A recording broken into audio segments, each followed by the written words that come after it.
So, as all of you guys are very much aware, the Hollywood strike for both the writers and the actors has been going on for a very long time. It's been going on since May 2nd, okay? It's been a very long, drawn out process that some people are saying it's purposeful. Other people are saying, well, it's not purposeful. It's just that they're never going to be able to come to terms with any sort of negotiations. But the funniest thing about this strike is that you have other people that are a little bit more privileged, okay? And in this scenario, we're going to be talking about Drew Barrymore.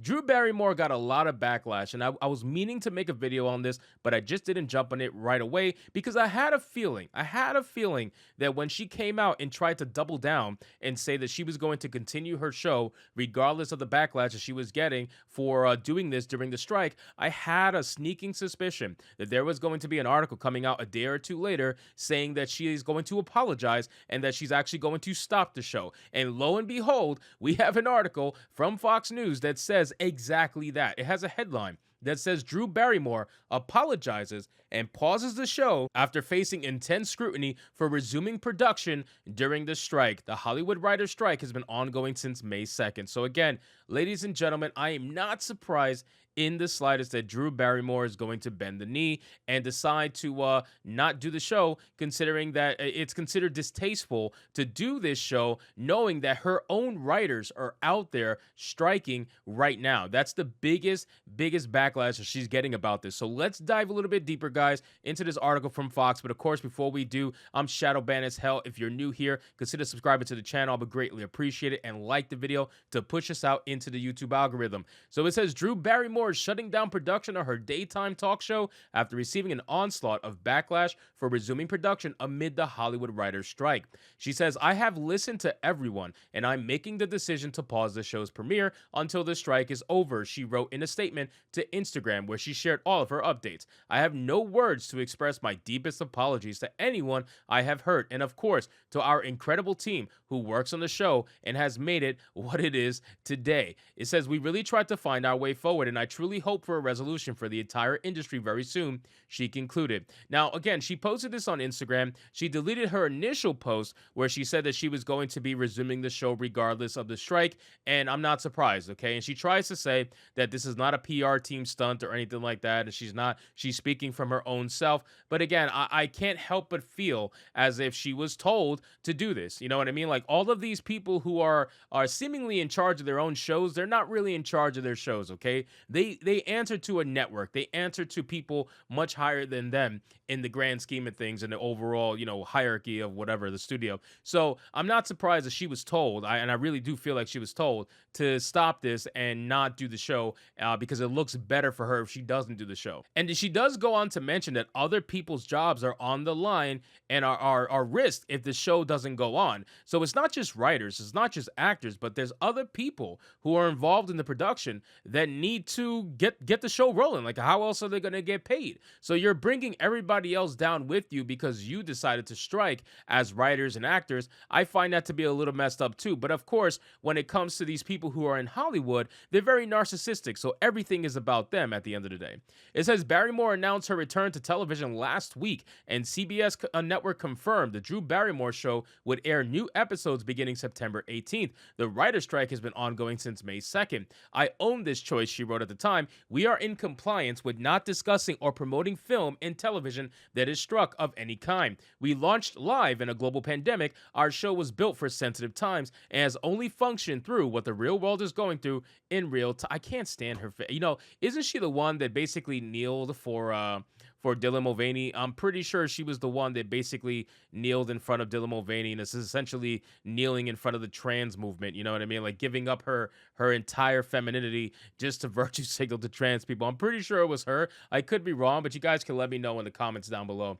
So then it says, while protesting outside the CBS Broadcast Center in Manhattan, Christina Kinnon, co-head writer of the Drew Barrymore show, told Fox News Digital that the staff writers were not notified that the show was returning for a fourth season without writers, and noted that they were also not being paid. "I'm sure it was a really difficult decision for Barrymore to make," Kinnon shared. "I can't speak for what she's thinking, but I think that I would love for everyone in the industry to stand in solidarity with the guilds and to make sure that writers and actors get the contracts they deserve." So you want everybody else to not make money. I'm not surprised now that I'm looking at her face. Actually, I can believe what I'm about to say. But again, you want everybody else to not make any money. You want everybody else to not be able to pay their bills. You want everybody else to essentially not do anything while you're on strike because you're fighting for better pay. And again, I respect that you're fighting for better pay, even if I may not agree with the writers on a majority of things, especially when it comes to actual TV shows, like not just like late night shows or anything like that, like real TV shows like She-Hulk or whatever.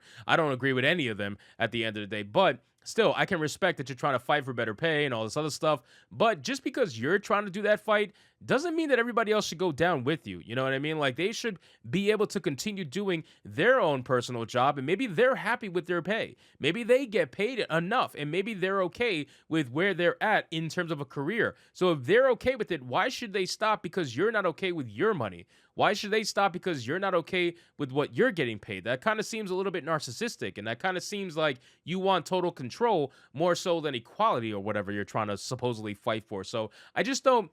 I don't know, man. I see it from both sides, but I don't agree with the writers on this one. I think they should let everybody else do their jobs. I just think that they're scared that if these shows continue without the writers, and let's say Drew Barrymore actually did this show, if her show kept pulling in the same numbers without the writers, then it just goes to show that the writers are useless. Like they serve no purpose. And I think that's what they're scared of the most. That's why they want everybody to stand in solidarity, because they know that if they don't, they're going to realize just how useless a lot of these writers are. It says in the wake of her decision to resume production, Barrymore was dropped as the host for the National Book Foundation's upcoming awards.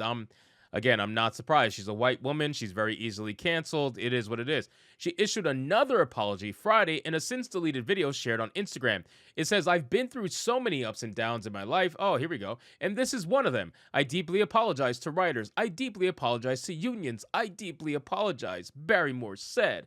It sounds very emotional, and I'm sure it was very heartfelt and 100% not scripted. But of course, this is where we're at. I don't know exactly what to say, because sometimes when things are so tough, it's hard to make decisions from that place. So all I can say is that I wanted to accept responsibility, and no, I don't have a PR machine behind this, she added. Visibly emotional. "I certainly couldn't have expected this kind of attention, and we aren't going to break rules, and we'll be in compliance. I wanted to do this because, as I said, this is bigger than me, and there are other people's jobs on the line." The post has since disappeared. So again, two things really quick. Number one, she says other people's jobs are on the line. Again, I think it's very messed up that the writers and the actors want these people to essentially potentially lose their jobs because they're busy fighting their good fight. You know what I mean? I think that's kind of messed up. And number two, whenever an actress or whatever, they try to say, oh, she was visibly emotional, she's an actress, bro. Like, she can fake the hell out of this. She's done a plenty of crying scenes in movies, so I will never take it serious when you have an actress come out and try to do some apology video and put on some of the worst crying I've seen. I've seen them put on better crying in an actual movie, but that's because they don't have the tools necessary to really sell it. You know what I mean? So again, I don't buy this. I don't buy the whole fake tears, visibly emotional, all that other nonsense. I just think that she wanted to continue. She thought she could get away with it. She realized she couldn't, and now she canceled it. And now everybody's jobs are on the line. Everybody who was relying on that show for a job is now on the line with the writers and the actors, and misery loves company. They're going to bring everyone down with them. So anyway, guys, thank you so much for watching this video. I hope you did enjoy, and if you did, consider leaving me a subscribe. I would greatly appreciate it. Don't forget to like the video, comment, let me know what you thought, and I'll see you guys on the next one. Hypnotic out.